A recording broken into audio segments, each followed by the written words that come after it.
தமிழகத்தினுடைய அமைச்சரவையில் உள்ள மாண்புமிகு அமைச்சர் திரு KN நேரு அவருடைய குடும்பத்தினர் இருக்கும் இடங்களில் இன்றைக்கு அமலாக்கத்துறை நடத்திய சோதனைகளுக்காக ஒரு சிறிய விளக்கத்தை கொடுக்க விரும்புகிறேன்.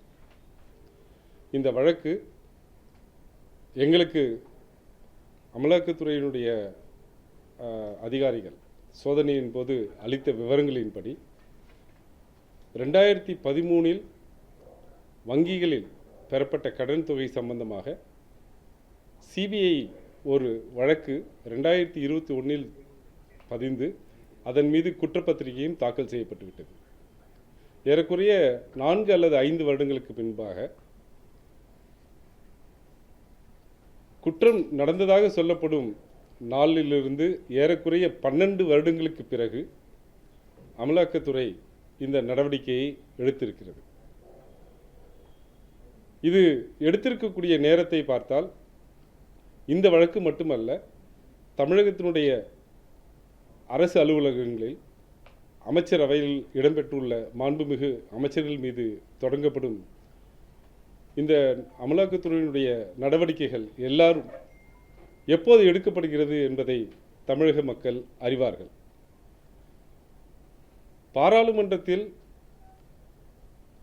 உருவாக்கப்பட்ட நீட் என்ற சட்டத்தை எதிர்த்து தமிழக சட்டமன்றத்தில் ஒரு தீர்மானம் நிறைவேற்றப்பட்ட போதும் டீலிமிட்டேஷன் குறித்து, அதாவது தொகுதி மறுவரை குறித்து தமிழகத்தில் மாண்புமிகு தமிழக முதல்வருடைய ஒருங்கிணைப்பால் தென் மாநிலங்களைச் சேர்ந்த அனைத்து தலைவர்களும் சேர்ந்து ஒன்றிய அரசுக்கு எதிராக தென் மாநிலங்கள் வஞ்சிக்கப்படக்கூடாது என்று ஒரு தீர்மானத்தை நிறைவேற்றிய போதும், தமிழக சட்டமன்ற பேரவை அதற்கான தீர்மானத்தை நிறைவேற்றிய போதும், இருமொழி கொள்கைதான் எங்களுடைய கொள்கை, மும்மொழி கொள்கையை நாங்கள் ஏற்க மாட்டோம் என்று தமிழகம் சொன்னபோதும், தமிழக முதல்வர் அவர்கள் அதை சொன்னபோதும், பிறகு கடைசியாக வக்ஃப் பில் பாராளுமன்றத்தில் எப்படியாவது நிறைவேற்ற வேண்டும் என்று அவர்கள் துடித்த போது தமிழக மக்கள்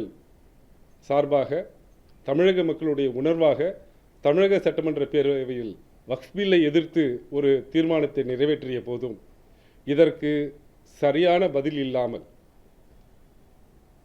அரசியல் அமைப்பின் பால் திராவிட முன்னேற்றக் கழகமும் மாண்புமிகு தமிழக முதல்வரும் எழுப்பிய நியாயமான கோரிக்கைகளை எதிர்கொள்ள இயலாமல் திராவிட முன்னேற்றக் கழகத்தின் மீதும் அதனுடைய அமைச்சரவை மீதும் களங்கம் கற்பிக்கவே இது போன்ற காலம் கடந்த சட்டத்தின் பால் அல்லாத சோதனைகள் நடைபெற்று வருகின்றன.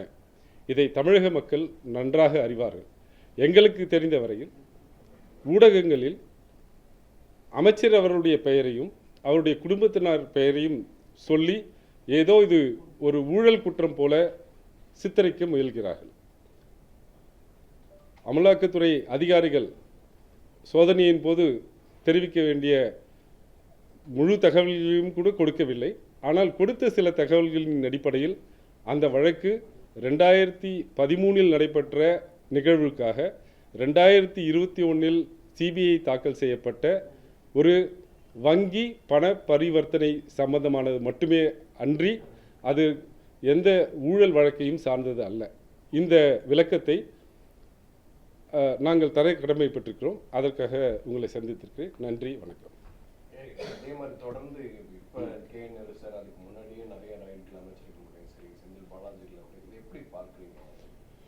இது அடக்குமுறை தான். 2026 சட்டமன்ற தேர்தலில் எப்படியாவது தமிழகத்தில் காலூன்ற விட மாட்டோமா என்பதை நோக்கித்தான் பாஜக அரசு, ஒன்றிய பாஜக அரசு இது போன்ற தவறான நடவடிக்கைகளில், சட்டத்துக்கு புறம்பான நடவடிக்கைகளில் ஈடுபடுகிறார்கள். இதன் மூலம் திமுகவிற்கு களங்கம் கற்பித்து விடலாமா என்ற ஒரு நப்பாசை மட்டும்தான் தெரிகிறது எங்களுக்கு. ஆனால் தமிழக மக்கள் அரசியல் தெளிவு மிக்கவர்கள். நான் ஏற்கனவே கூறியது போல இந்த சோதனைகள் நடக்கும் காலத்தை அவர்கள் தமிழக முதல்வர்கள் எடுத்த முன்னெடுப்புகளின் நாட்களோடு ஒட்டி பார்த்தால் எப்போதெல்லாம் தமிழகத்திற்காக குரல் கொடுக்கிறோமோ, தமிழக மக்களுக்காக குரல் கொடுக்கிறோமோ, சிறுபான்மையருக்காக குரல் கொடுக்கிறோமோ, அப்போதெல்லாம் ஊழல் குற்றச்சாட்டுகளை சுமத்த முயற்சிக்கிறார்கள். இதை மக்கள் நிச்சயம் நிராகரிப்பார்கள் என்பது எங்கள் நம்பிக்கை.